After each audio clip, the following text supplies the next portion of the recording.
మీ పేరు ఏం పేరు కృష్ణ గారు. ఎన్ని సంవత్సరాలు? 5 సంవత్సరాలు. అంటే గడిచిన ప్రభుత్వంలో చాలా బాగుందా? ఇప్పుడు టీఆర్ఎస్ ప్రభుత్వం సరఫరాకి వచ్చిన కాంగ్రెస్ ప్రభుత్వం బాగుంటుంది? గడిచిన ప్రభుత్వం బాగుంది, చాలా బాగుంది. ఎందుకంటారు?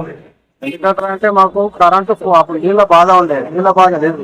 చంద్రబాబు నాయుడు మాకు నీళ్ళ బాధ ఉండేది. ట్రాక్టర్ల పోయి దాని కింద కూడా చచ్చిపోయి నీళ్ళ చాలా కొట్లాటాయి. టీఆర్ఎస్ వచ్చినాక మాకు నీళ్ళ బాధ లేదు, కరెంటు బాధ లేదు.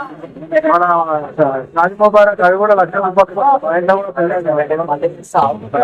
ఎందుకంటే మాకు మంచిగా మేలే జరిగింది. సో ఈ రేవంత్ రెడ్డి గారు సర్కార్ వచ్చిన తర్వాత ఎటువంటి పథకాలు చేయలే అంటావు?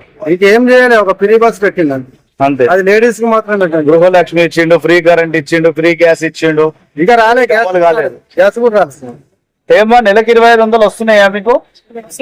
అంటే ఇప్పుడు టీఆర్ఎస్ గవర్నమెంట్ వచ్చిన తర్వాత నెలకి 25,000 ఆడపిల్లల మహిళలకు ఇస్తామని చెప్పి ఒక పథకం ఏర్పాటు చేసేది, అది వస్తుందా? రాలేదమ్మా. ఫ్రీ బస్ మంచిగా ఉందా పథకము? మంచిగా. ఇంకా ఎట్లా ఉంటే బాగుంటది అనుకుంటారు మహిళలకు? ఇప్పుడు మా ఇంటి అయితే మా ఇద్దరు బాబులకు డ్యూటీ లేదు సార్.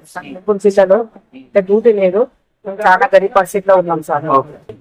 ఇంకా మా ఆయన కూడా లేదు. చాలా ఏళ్ళ నుంచి నేను ఇండలో పనిచేసి ఆ పిల్లని టీఆర్ఎస్ వచ్చి నుంచి కొంచెం మాకు మంచిగా. సికింద్రాబాద్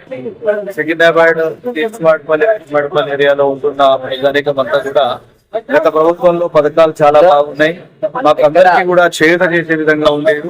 ఈ ప్రభుత్వం ఇచ్చిన హామీలు ఇంకా అమలు చేయట్లేదు. అన్ని కూడా ఇచ్చిన హామీలు అన్ని కూడా ఒకటి నీటి మాటలుగా మిగిలిపోతున్నాయి. ఇప్పటికైనా పేదవాళ్ల పైన, చిన్న సన్నకారు వాళ్ళ పైన దృష్టి సారించి వీలైనంత త్వరగా న్యాయం చేయాలని సికింద్రాబాద్ కంటోన్మెంట్ ప్రజలు కోరుకుంటున్నారు. కెమెరామన్ నరేందర్ తో నరసింహ, వాయిస్ ఆఫ్ తెలంగాణ, సికింద్రాబాద్.